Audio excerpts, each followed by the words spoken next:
regarding the mycology and few the diseases caused by the fungi. Up to last day, whatever we have discussed, now we have 2 or 3 more diseases are still left. Let us try to conclude. And it will be quite very brief and small.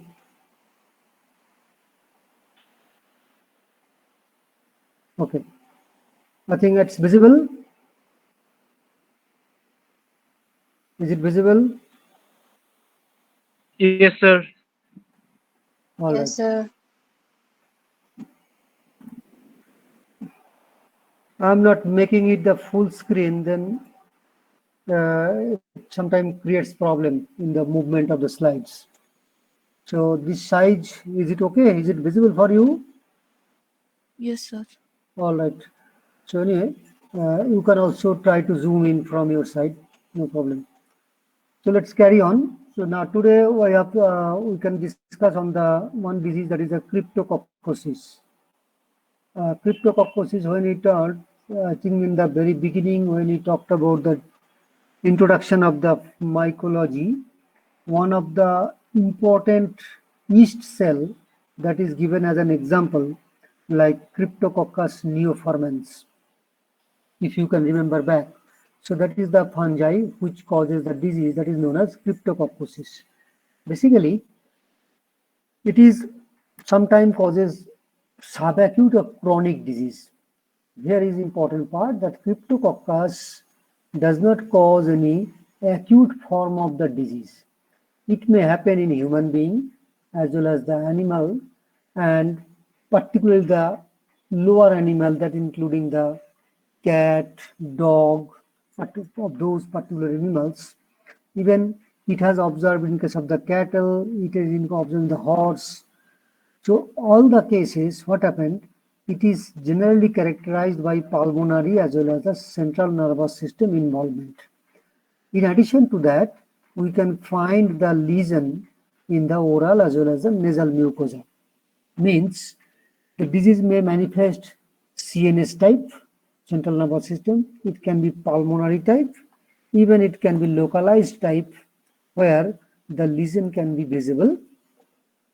Lesion can be visible on the skin. As well now, what happened? The infection in case of the cattle, that usually involve the mammary tissue and adjacent lymph nodes. What is happening?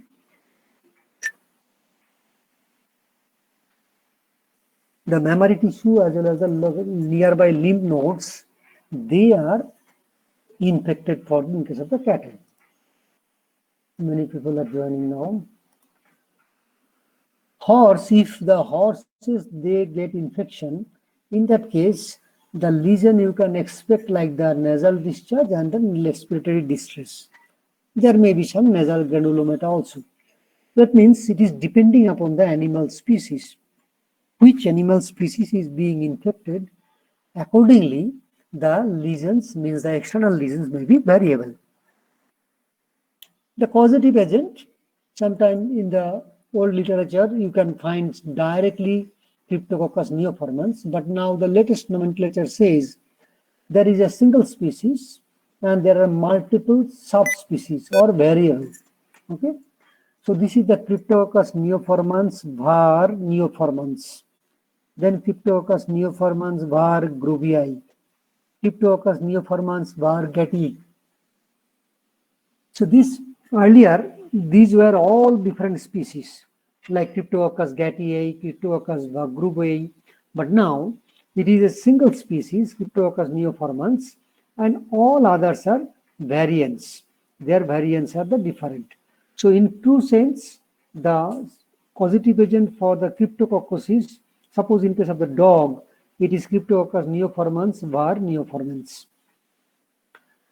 Now let's understand a little bit about the epidemiology of the disease. All the animals, in most of the cases, whether it is the human being or in case of the animals, the lesion, what happens, the lesions or the source of the infection, it is probably from the soil. The soil, it is the ultimate source from where all the cases or all the infection of Cryptococcus neoformans it used to obtain. animal or human being, whatever it may be, now they have some exogenous sources in nature. Why I'm telling exogenous? Sometimes, like Candida, they have the endogenous origin. Means Candida is one kind of natural habitat in our body. So if the disease happens with the Candida albicans, that is endogenous.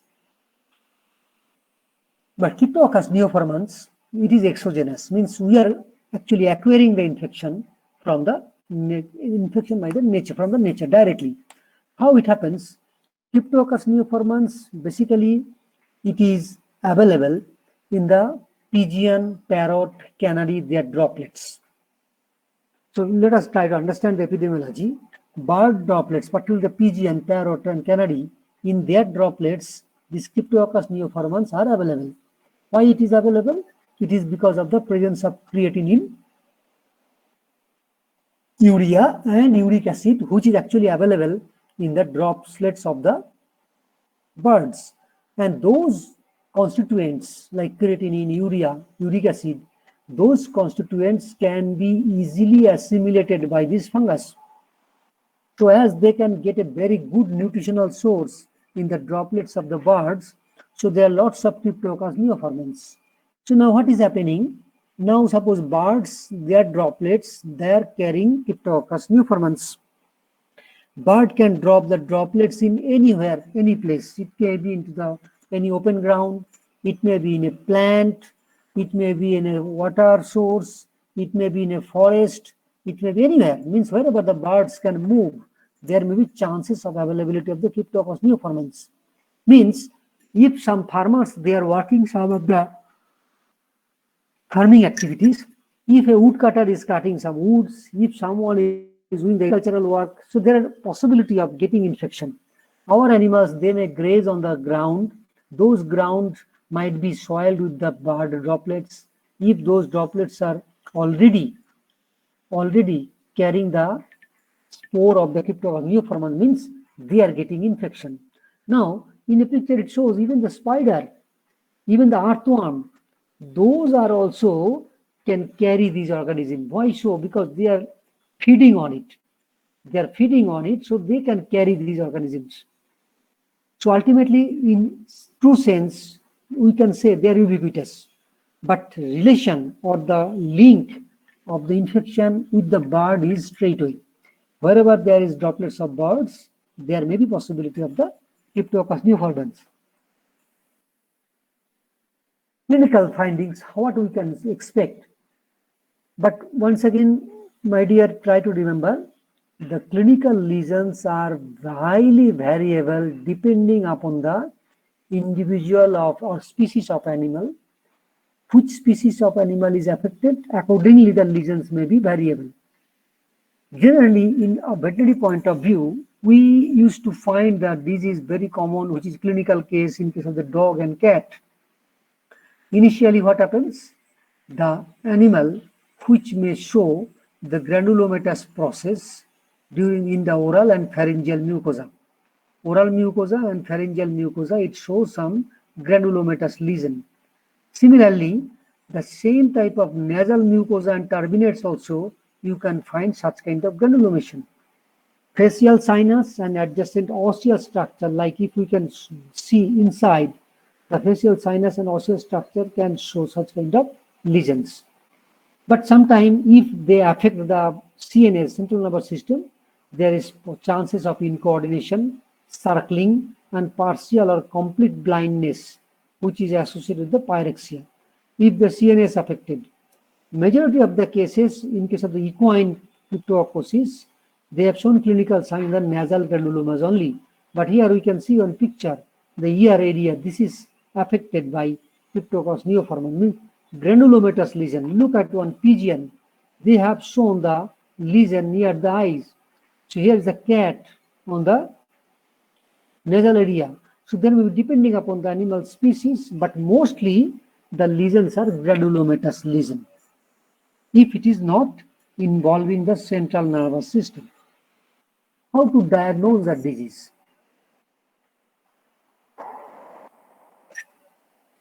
Cryptococcus neoformans, it is a typical yeast, and it has a thick layer of capsule, a yeast with capsule. This is very unique for Cryptococcus. So how we can proceed? We can proceed with the little bit history and clinical science.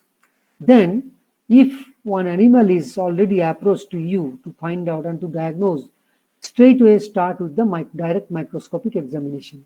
Then what should we collect? We should collect the spinal fluid or milk or urine or even other body fluids.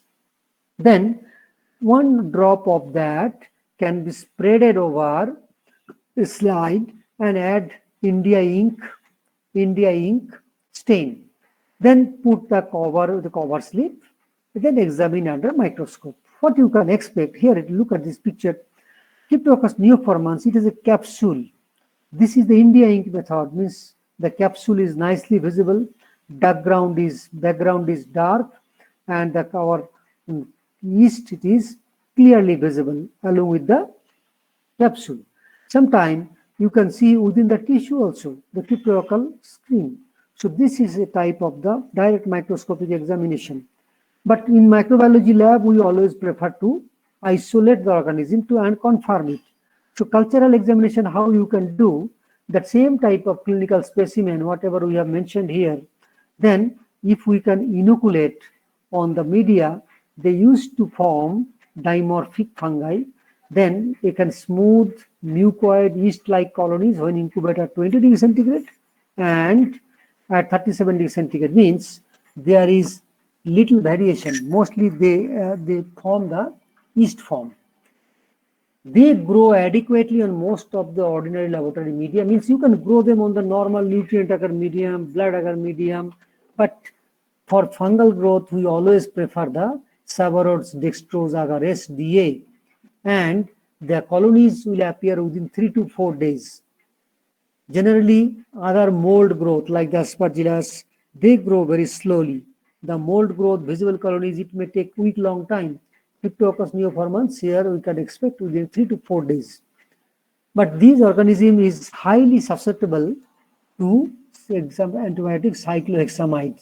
Some of the media for fungal growth, we used to add 2 antibiotics. One is cyclohexamide, one is chloramphenicol.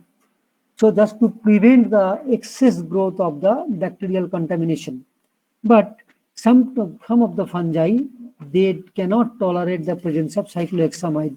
Like Cryptococcus neoformans, it cannot tolerate the cyclohexamide. Therefore, what should we do? We should not incorporate cyclohexamide in the media for growth of Cryptococcus.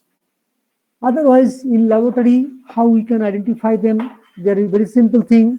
In the laboratory, we can do the cultural characteristics. Then we can find their ability to grow at 37 degrees centigrade. Then to find out their mucinous capsule.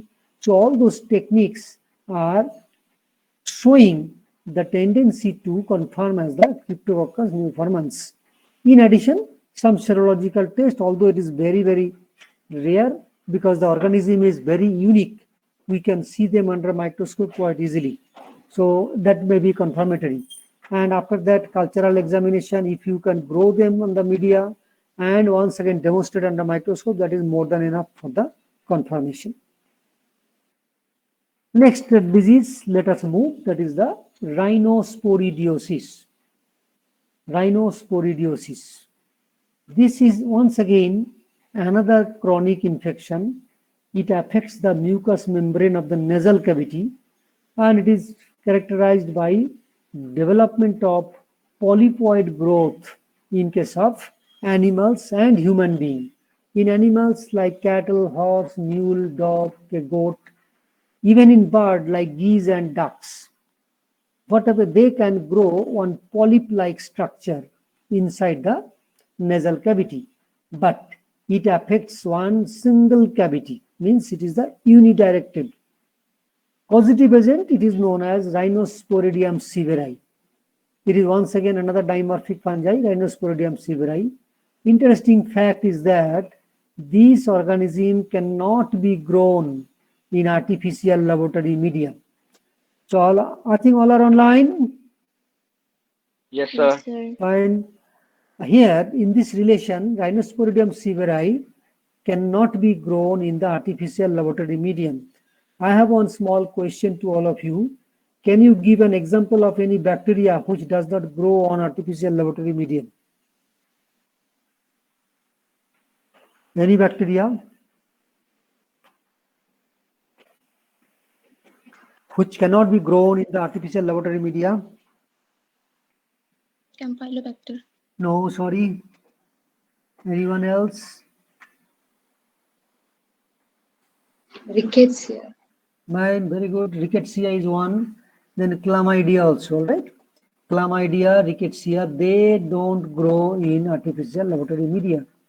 For that, we need to grow them in the living system. Sometimes living animals or embryonated egg. Embryonated egg, that is also good media. Similarly, like Rhinosporidium, we cannot grow them in the medium. In that case, we have to use certain living system. Generally, it maintains a typical life cycle in the tissues. Once again, you can correlate one bacteria that also maintains a life cycle in the tissue. Which one? One bacteria is there. Generally, almost all bacteria, they do not have a typical life cycle, like different stages.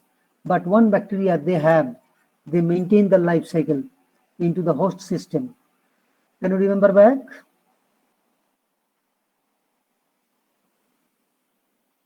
It has elementary bodies, then,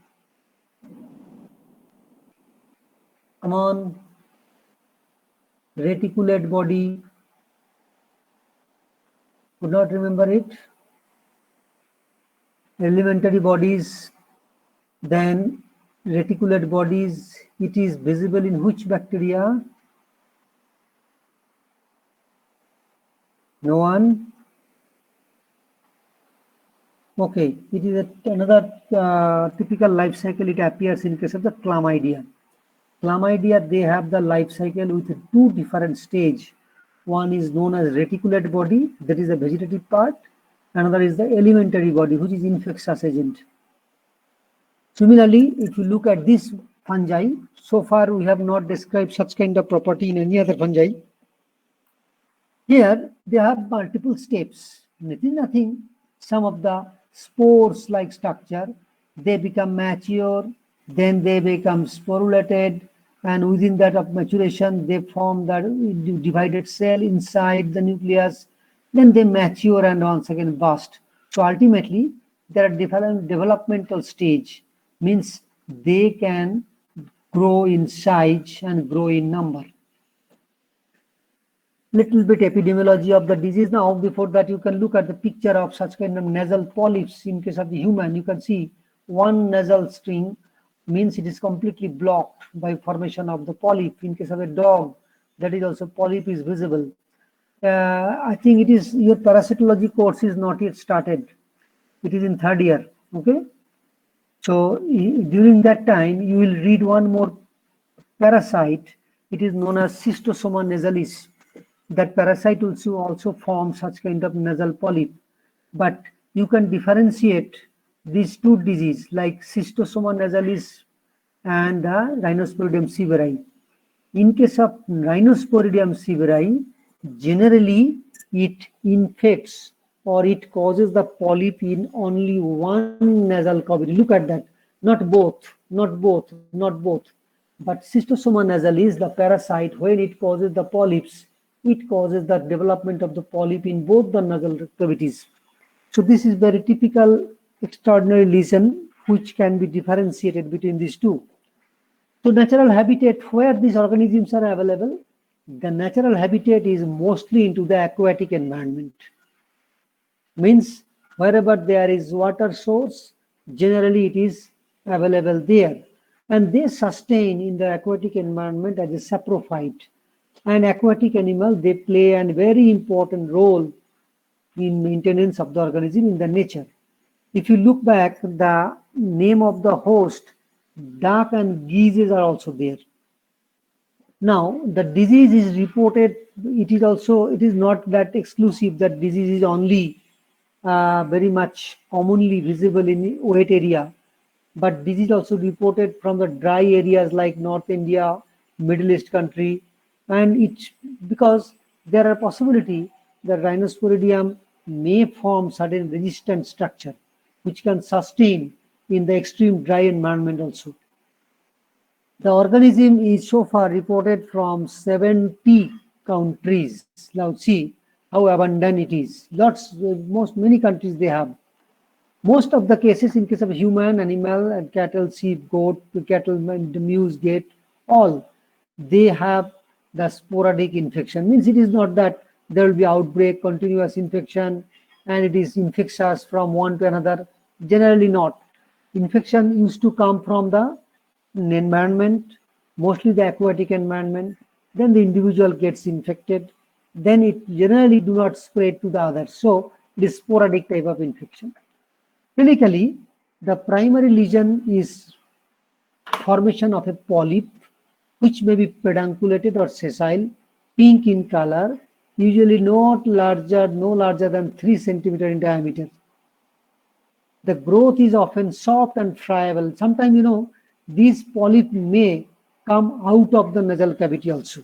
You can see them externally, and it looks like a cauliflower, and it will be bleeding. It can bleed, and when we look at the picture, externally, you can find some small white patches type structure, small white patches. That is the actually sporangia that may be seen on the surface. The growth may be singular or multiple, but generally involve only one nasal cavity. When it is sufficiently large to block the nasal cavity, the initial manifestation of the disease may be stertorous breathing, means respiratory problem, or severe dyspnea, means animal or human being will be facing problem in the breathing because your nasal cavity is blocked. So that is the difficult breathing. A blood-stained mucopurulent nasal discharge also may be an easily observable sign. Whenever there may be chance of the formation of the mucopurulent nasal blood-stained discharge. Diagnosis here in this case, we have very straightforward diagnosis. What should we do? We need to do the first clinical symptoms and history, because clinical symptom is nicely visible. If you can see there is nasal polyp, obviously you can suspect for either schistosoma infection or Rhinosporidium infection. Then you can overrule it by, if it is single nasal cavity is affected, you can expect it is the Rhinosporidium severi. But once again, my dear, it is not 100% true that schistosoma nasalis infection is always for both the nasal cavity. It may be one, but for Rhinosporidium, it is always one. So now, as I said, the organism is never grown on artificial laboratory medium. So what we should do? So we need to find out under the direct microscopy. So one, we can take the smear from the polyp and then put the cover slide, and if you see under a microscope after staining, here staining can be done like the hematoxylin eosin staining, then you can find the presence of such kind of structure. Here it's a quite big site of structure. Inside that there will be sporangia. It is the lower magnification. This kind of sporangium formation might be there. In case of the tissue, infecting spores appear as a round body with a chitinous wall, very thick wall kind of tissue. A nucleus and a karyosome are visible. When they do mature, the sporangium grow diameter 300 to 400 micron, quite big, and certain of them within that 16,000 to 20,000 spores are available. Lots of spores are available within that sporangium. All right. We have not talked about the cultural exam, or because it cannot grow in the artificial laboratory exam medium. So obviously there is no question to talk about the cultural examination or further test. It is the direct microscopy provides the result. You can diagnose it. Last one, it is sporotrichosis. With this disease we can conclude it is the sporotrichosis. Now it is similar kind of, just like the cryptococcosis. Sporotrichosis also a granulomatous infection. It is a chronic granulomatous infection and usually subcutaneous. It is visible in many animals like horse, mules, dog, cat, cattle, camel, fowl, swine, rat, mice, lots of name we have mentioned here. Means most of the animals, it may be domesticated, it may be wild animals, they are susceptible for this kind of infection. An infection is simply, it is a cutaneous granulomatous infection. Positive agent, it is known as Sporothrix senkai. Sporothrix senkai. Where the disease is visible, once again, it is saprophyte, means they are available in the soil or in the nature. Mostly, whenever there is any wound infection, where there is an wound infection and it is not taken care properly, and then we have soiled it, there are lots of dust, we are working someplace, then there is chance of getting in the sporothrix. Otherwise, the bite wounds like by rodents, particularly the rats, it may also result in active infection, because the rats, they are always searching food onto the ground. So their buccal cavity, they carry the spores of Sporothrix senki. Whenever there is bite of the rat, means if there is an injury of the rat bite, there is chance of development of the sporotrichosis. This sporotrichosis, it is not at all a contagious disease, means infection do not spread from one animal to another animal, animal to human, or human to human, or even human to animal. So it is not transmitted, means directly we can acquire the infection from the environment. Clinical finding is very, very typical, means the lesions, there is a cutaneous lesions that is visible throughout the body surface. If it happens, now look at a dog, look at a horse, throughout the body, we can see there are granulomatous lesions throughout the surface of the body. Even it can cause the affect the lymphatic channels also. In case of the horse, the infection appears in the localized in the subcutaneous tissue, which causes ulcerative lymphangitis, where the nodules and later all ulcer develop along with the lymphatic vessels. Another infection possible, there is a subcutaneous form without involvement of the lymphatic system. What happened here? The multiple nodules develop in the integumentary system. Means here the forearm where the lymphatic channels are available, the possibility of development of the involvement of lymphatic vessels are there. So multiple nodules may develop, and then eventually it becomes ulcerated and then drain the pus. So it is once again typical lesion, as you can remember back the FARSI in horse, similar kind of lesion it appears. How to diagnose the disease? We can proceed with this history of the disease, clinical findings, then go for direct microscopy. Direct microscopy, what we'll do, we need to collect the exudates from the lesion, and then organism can be detected. What happened? We should try to use the pus or silver methenamine stain, because these are the two stains recommended for the detection or observation of sporothrix. Cultural examination also very good idea, because it is a typical type of fungi with the conidia formation. So media, we need saccharose agar, Francis glucose cystine blood agar, brain heart infusion glucose blood agar, anything can be used. Chloramphenicol cyclohexamide may or may not be added. If it added, we should not be incubated at 37. Okay, so because at 37, cyclohexamide causes the inhibitory action on the fungi. Microscopically, we should form yeast form of Sporothrix senkai, very small, round or oval. Look at this structure.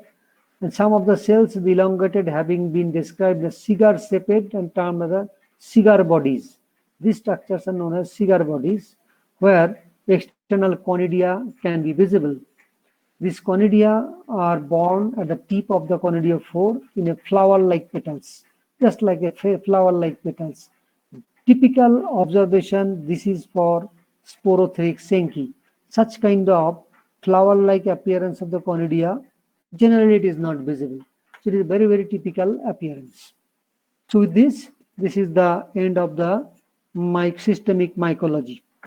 Okay, so now my presentation is complete. All of you are welcome for any kind of question, anything, for any discussion.